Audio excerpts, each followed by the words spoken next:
പാലക്കാടൊന്നുമല്ല, തീപ്പൊരി പ്രചാരണമാണ് മഹാരാഷ്ട്രയിൽ നടന്നത്. പക്ഷേ ഇപ്പോൾ പോളിംഗ് സാധാരണഗതിയിലാണ്. തുടക്കത്തിലൊക്കെ മന്ദഗതിയിലായിരുന്നു. എന്നാൽ രണ്ടാം ഘട്ട തെരഞ്ഞെടുപ്പൊക്കെ നടക്കുന്ന ജാർഖണ്ഡിൽ കനത്ത പോളിംഗ് രേഖപ്പെടുത്തുകയും ചെയ്തിരുന്നു. മഹാരാഷ്ട്രയിൽ BJP ദേശീയ ജനറൽ സെക്രട്ടറി കള്ളപ്പണവുമായി പിടികൂടി എന്നുള്ളൊരു ആരോപണം ഒരു വശത്തുനിന്ന് വരുമ്പോൾ 5 കോടി രൂപ തിരിച്ച് ബിറ്റ്കോയിൻ ഇടപാടാണ് സുപ്രിയ സുലെക്കെതിരെ ഉന്നയിച്ചിരിക്കുന്നത് BJP. ഈ രണ്ട് വിഷയങ്ങളും ഈ തെരഞ്ഞെടുപ്പ് ഈ പോളിംഗ് സമയത്ത് പോലും ചൂടുപിടിക്കുകയും പ്രസ്താവനകളൊക്കെ വരികയും ചെയ്യുന്നുണ്ട്. മനു ഭരത് വിവരങ്ങളുമായിട്ട് ചേരുന്നുണ്ട്. മനു, മഹാരാഷ്ട്രയിൽ ഈ 1 ലക്ഷത്തോളം പോളിംഗ് ബൂത്തൊക്കെ ഉണ്ടായിട്ടും ഇപ്പോഴും വിചാരിച്ചതുപോലെ ഒരു പോളിംഗ് നടക്കുന്നില്ല എന്നുള്ളൊരു വിലയിരുത്തലുണ്ടോ? അതേസമയം നേരത്തെ മനു തന്നെ പറഞ്ഞ പോലെ ജാർഖണ്ഡിൽ നല്ല പോളിംഗ് ആണ് രേഖപ്പെടുത്തിയത്. എങ്ങനെയാണ് മഹാപോരാട്ടം നടക്കുന്നത് ഇപ്പോൾ? അപർണ, മഹാരാഷ്ട്രയിൽ പോളിംഗ് കഴിഞ്ഞ വർഷത്തേതുപോലെ തന്നെ മന്ദഗതിയിൽ തുടരുന്നു എന്ന വിവരങ്ങൾ തന്നെയാണ് പുറത്തു വരുന്നത്. വളരെ ആവേശത്തോടുകൂടി ആളുകൾ പങ്കെടുക്കും എന്ന് ഒക്കെയുള്ള ഒരു പ്രതീക്ഷ പല കോണുകളിൽ നിന്നുണ്ടായിരുന്നു. പക്ഷേ അതൊന്നും ഈ തെരഞ്ഞെടുപ്പ് ദിനത്തിൽ കാണാൻ കഴിയുന്നില്ല. സ്വാഭാവികമായും പക്ഷേ വിവാദങ്ങൾക്ക് ഒരു കുറവുമില്ല. അല്പം മുമ്പ് BJP സംസ്ഥാന ജനറൽ സെക്രട്ടറിയായ പ്രകാശ് താവ്ഡെ ന്യൂസ് 18-നുമായി സംസാരിച്ചിരുന്നു. അദ്ദേഹം പറഞ്ഞത് തന്നെ ചില സുഹൃത്തുക്കൾ അവിടെ ഹോട്ടലിലേക്ക് ചായ കുടിക്കാൻ വിളിച്ചു. അങ്ങനെ ചായ കുടിക്കാൻ പോയ സമയത്താണ് ഈ വഞ്ചിത് ബഹുജൻ അഘാഡിയിലെ പ്രവർത്തകർ അവിടെ പ്രതിഷേധവുമായി എത്തിയത്. ഏതായാലും ആ ഘട്ടത്തിൽ തെരഞ്ഞെടുപ്പ് കമ്മീഷൻ്റെ ഉദ്യോഗസ്ഥരും മറ്റെല്ലാവരും അവിടെ വന്നു. തൻ്റെ കയ്യിൽ നിന്ന് ഒരു പണമോ ഒന്നും തന്നെ പിടിച്ചെടുത്തിട്ടില്ല. അവിടെ പ്രവർത്തകർക്ക് ഭക്ഷണം കൊടുക്കാൻ വെച്ച പൈസ തുടങ്ങിയത് കൃത്യമായി കണക്കുള്ളതാണ്. അതിനെ സംബന്ധിച്ച് യാതൊരു ആശങ്കയും തനിക്കില്ല എന്ന് അദ്ദേഹം പറയുന്നു.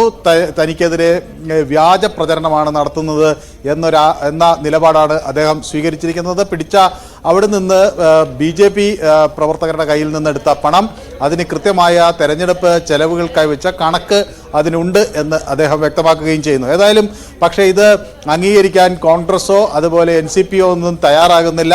പണത്തിന് കോഴ എന്നത് മഹാരാഷ്ട്രയിൽ വ്യാപകമായി BJP നടത്തുന്നു എന്ന ആക്ഷേപം അവർ മുന്നോട്ട് വയ്ക്കുന്നു. സമാനമായ ആക്ഷേപം SP-യും മുന്നോട്ട് വയ്ക്കുന്നുണ്ട്.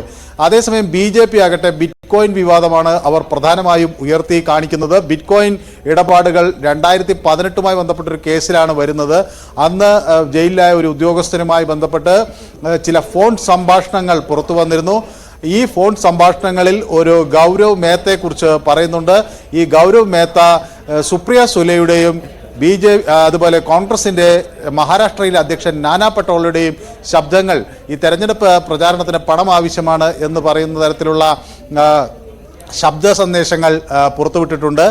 ഇത് ഈ തെരഞ്ഞെടുപ്പ് പ്രചാരണത്തിനും ലോക്സഭാ തെരഞ്ഞെടുപ്പ് പ്രചാരണത്തിനും ഈ ബിറ്റ്കോയിൻ വഴി വന്ന ഇടപാട് വഴി വന്ന പണം ഉപയോഗിച്ചു എന്ന ആരോപണം ശക്തമായി അവർ ഉന്നയിക്കുകയും ചെയ്യുന്നു. അങ്ങനെ വിവാദങ്ങൾ കൊണ്ട് പുകയുകയാണ് മഹാരാഷ്ട്ര. പക്ഷേ തെരഞ്ഞെടുപ്പിൻ്റെ ആഘോഷത്തിൻ്റെ ലഹരിയിലാണ് ജാർഖണ്ഡ് എന്ന് നമുക്ക് പറയാനാകും.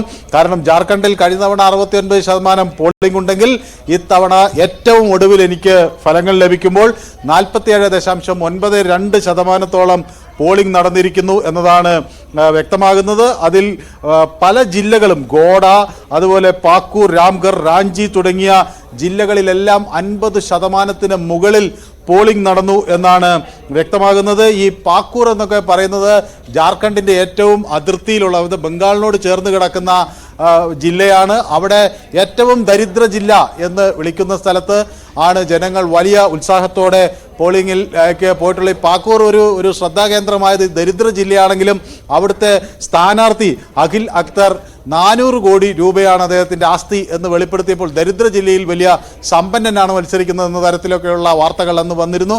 ഏതായാലും അവിടെ അതാണിപ്പോൾ മനു ഭരത് പറയുന്നത്. എന്തായാലും ദാരിദ്ര്യം കൂടുതലുള്ള സ്ഥലത്താണ് വോട്ടർമാരുടെ എണ്ണത്തിൽ കൂടുതൽ. അത് ശരിയാകും. കാരണം അപർണ, ഈ ദാരിദ്ര്യവും പട്ടിണിയും ഒക്കെ കൂടുമ്പോൾ ഈ രാഷ്ട്രീയക്കാരെ കൂടുതൽ ആശ്രയിക്കേണ്ടതായി വരുമല്ലോ. അപ്പോൾ ഇന്നയാൾ വിജയിച്ചാൽ ഞങ്ങളുടെ ദാരിദ്ര്യം മാറും, അടിസ്ഥാന വികസനം നടക്കും, മറന്നുകൊണ്ടുള്ള വലിയ വാഗ്ദാന പെരുമഴ അതാണ് മഹാരാഷ്ട്രയിൽ കണ്ടത്. അതെ, പൊതുവെ സൗകര്യങ്ങളും ഒക്കെ മെച്ചപ്പെടുമ്പോൾ വോട്ടർമാർക്ക് ഒരു നിസ്സംഗതി ഉണ്ടാകാം. ആര് ജയിച്ചാലും നമുക്ക് നമ്മുടേതായ സൗകര്യങ്ങളുണ്ട് എന്ന ചിന്താഗതി. യെസ്, അടുത്ത ഇതുമായി ബന്ധപ്പെട്ട് തന്നെ ഈ മഹാരാഷ്ട്രയിലെ തെരഞ്ഞെടുപ്പിൽ ഇപ്പോൾ ഏറ്റവും ഈ തെരഞ്ഞെടുപ്പ് നടക്കുന്ന ദിവസം ബിറ്റ്കോയിൻ ആണ് വലിയ ചർച്ച. സുപ്രിയ സുലെയ്ക്കും നാനാ പട്ടോളിക്കും എതിരായി ബിറ്റ്കോയിൻ ഇടപാട് ആരോപണം ആശങ്കപ്പെടുത്തുന്നത് എന്നാണ് മഹാരാഷ്ട്ര ഉപമുഖ്യമന്ത്രി ദേവേന്ദ്ര ഫട്നാവിസ് പറഞ്ഞത്. ഒരു മുൻ IPS ഉദ്യോഗസ്ഥൻ ആരോപണങ്ങൾ ഉന്നയിക്കുകയും കുറച്ച് ക്ലിപ്പുകൾ പുറത്തുവിടുകയും ചെയ്തത് വളരെ ഗൗരവമുള്ള കാര്യമാണ്. ആരോപണം ഗൗരവമായി അന്വേഷിക്കണം, സത്യം പുറത്തു വരേണ്ടത് അത്യാവശ്യമാണെന്നും ഫട്നാവിസ് പറഞ്ഞു. അതേസമയം ബിറ്റ്കോയിൻ ഇടപാടിനെ സംബന്ധിച്ച് BJP MP സുധാൻഷു ത്രിവേദി തനിക്കെതിരെ ഉന്നയിച്ച എല്ലാ ആരോപണങ്ങളും നിഷേധിക്കുന്നുവെന്നായിരുന്നു സുപ്രിയ സുലെയുടെ പ്രതികരണം. എല്ലാം ഊഹാപോഹങ്ങളും വ്യാമോഹങ്ങളുമാണ്. BJPയുടെ ഏത് പ്രതിനിധിയുമായും ഏത് സമയത്തും തീയതിയിലും പൊതുവേദിയിൽ സംവാദത്തിന് തയ്യാറാണെന്ന് സുപ്രിയ സുലെ എക്സിൽ കുറിച്ചു. BJP MP സുധാൻഷു ത്രിവേദിക്കെതിരെ മാനനഷ്ട കേസ് നടപടികൾ ആരംഭിച്ചതായും സുപ്രിയ വ്യക്തമാക്കുന്നു. അജിത് പവാറിന്റെ സമാനമായിട്ടുള്ള ആരോപണത്തെക്കുറിച്ചുള്ള ചോദ്യത്തിന് അദ്ദേഹത്തിന് എന്തും പറയാം, രാമകൃഷ്ണ ഹരി എന്നായിരുന്നു സുപ്രിയയുടെ മറുപടി. അതേസമയം സംഭവം BJPയുടെ രാഷ്ട്രീയ ഗൂഢാലോചനയെന്നാണ് കോൺഗ്രസ് നേതാവ് നാനാ പട്ടോളിയെയും ഒപ്പം ഉള്ളവരുമൊക്കെ പ്രതികരിക്കുന്നത്. അവർ ഈ ആരോപണത്തെ തള്ളിക്കളയുന്ന ഒരു സാഹചര്യം കൂടിയാണ് ഇപ്പോൾ ഉണ്ടായിട്ടുള്ളത്. അതേസമയത്ത് ഈ അനധികൃത പണം വിതരണ കേസിൽ BJPയുടെ ജനറൽ സെക്രട്ടറി വിനോദ് താവ്ഡെ പിന്തുണയ്ക്കുകയാണ് ഉപമുഖ്യമന്ത്രി ദേവേന്ദ്ര ഫട്നാവിസ്. താവ്ഡെയുടെ പണമൊന്നും വിതരണം ചെയ്തിട്ടില്ല, പണമൊന്നും പിടിച്ചെടുത്തിട്ടുമില്ലെന്ന് ഫട്നാവിസ് പറയുന്നു. കേസിൽ FIR ഫയൽ ചെയ്ത സാഹചര്യത്തിൽ കൂടിയാണ് ഈ പ്രതികരണം. വോട്ടിന് പണം നൽകിയെന്ന് ആരോപിച്ച് ബഹുജൻ വികാസ് അഘാഡി നൽകിയ പരാതിയുടെ അടിസ്ഥാനത്തിലാണ് തെരഞ്ഞെടുപ്പ് കമ്മീഷൻ നടപടി സ്വീകരിച്ചത്.